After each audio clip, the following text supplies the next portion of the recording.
The cabinet, the prime.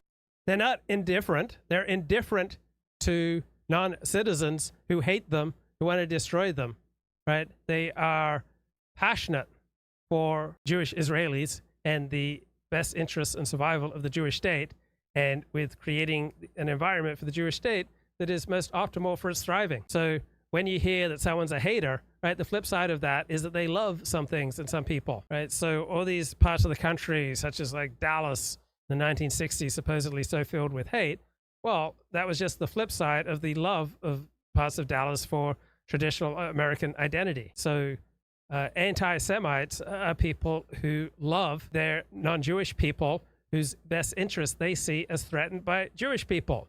And those with anti-Islamic prejudice, right? It's not some irrational, idiocy that has overcome them.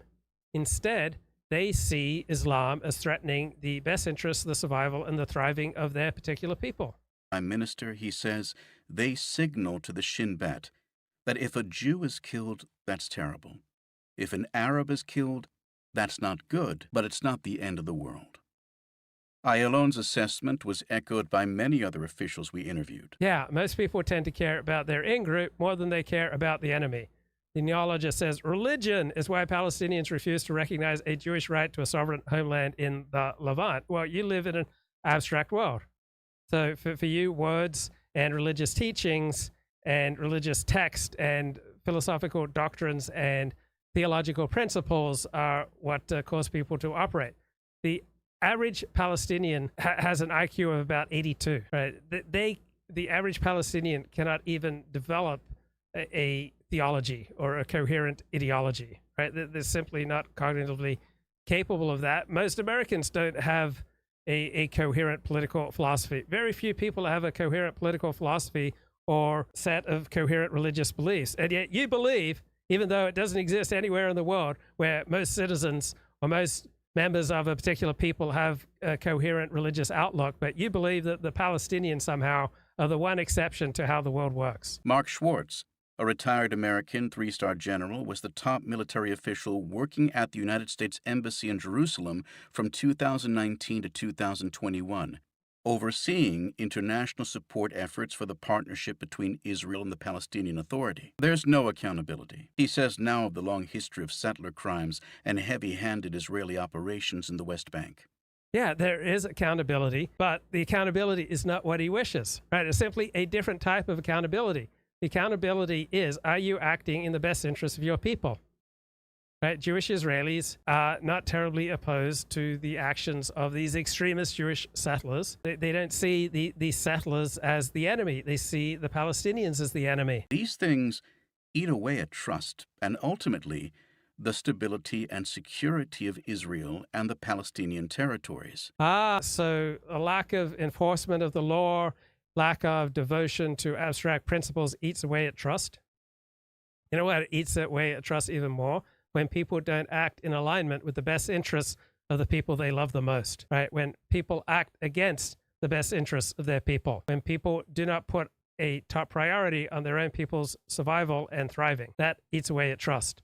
Diversity eats away at trust, right? Israelis have less trust for each other because of the presence of millions of Palestinians in their midst who hate them, want them dead, right? How trusting would you be walking down the street if you realized that your neighborhood was filled with people who want you dead, who want your state dead? It's undeniable.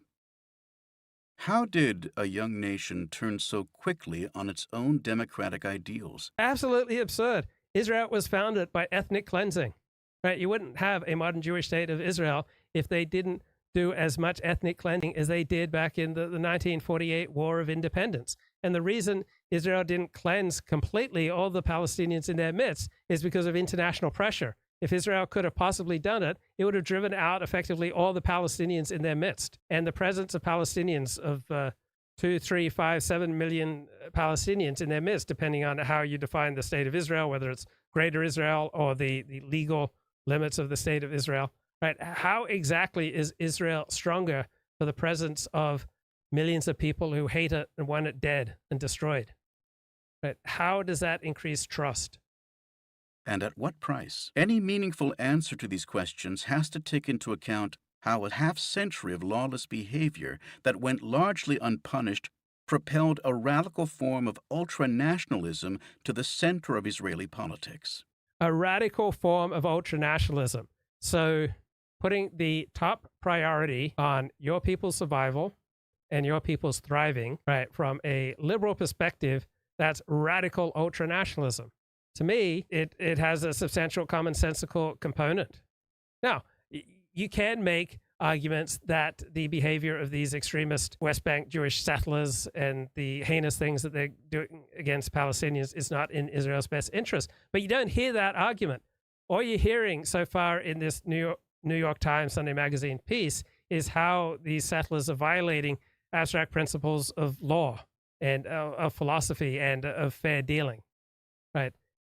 I'm sure you can make a substantial case for why this settler behavior is pragmatically against Israel's best interests. But you don't see people making that case very much. Instead, they'd much rather preoccupy themselves with violations of abstract principles and laws, as though laws are objective and don't require human beings who operate in a subjective and flawed fashion to carry them out and enforce them. This is the history that is told here in 3 parts. In part 1, we describe the origins of a religious movement that established Jewish settlements in the newly won territories. You don't need a religion to look out for your group's best interests. Now, it's often much more socially acceptable to use religious language and a religious guise to act in a certain way, right?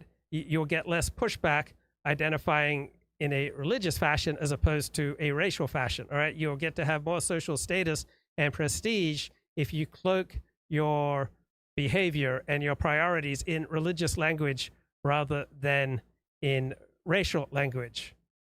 But the language that people use is not necessarily what's really driving them, right? There are 2 reasons for why people do things. One is the stated reason, the other is the true reason. So to think that people mean what they say is silly, it's absurd, it's naive. The neologist says in the chat, Netanyahu government, IDF and Mossad knew that Hamas planned to attack Israel on the 7th. The IDF laid back for 7 hours to allow their people whom they love so much to be slaughtered for political reasons. I don't believe that. So you would prefer a conspiratorial perspective on why Israel was so incompetent on the 7th of October. I don't go for far-fetched conspiracy theories when simple incompetence seems to account for what happened on October 7th. Right? There's nothing inherent in being Jewish that makes you competent 100% of the time. Right? In some situations, some Jews are highly competent. In other situations, other Jews are highly incompetent. The IDF and the Shin Bet and the Israeli political system was highly incompetent on October 7th. But a lot of people I know can't handle that truth, so they've got to come up with these far-fetched conspiracy theories that the IDF just deliberately allowed this attack to go on for political reasons. Now, Israel would likely enjoy a bigger conflagration because then they'd have more and more excuse for just pushing the Palestinians out.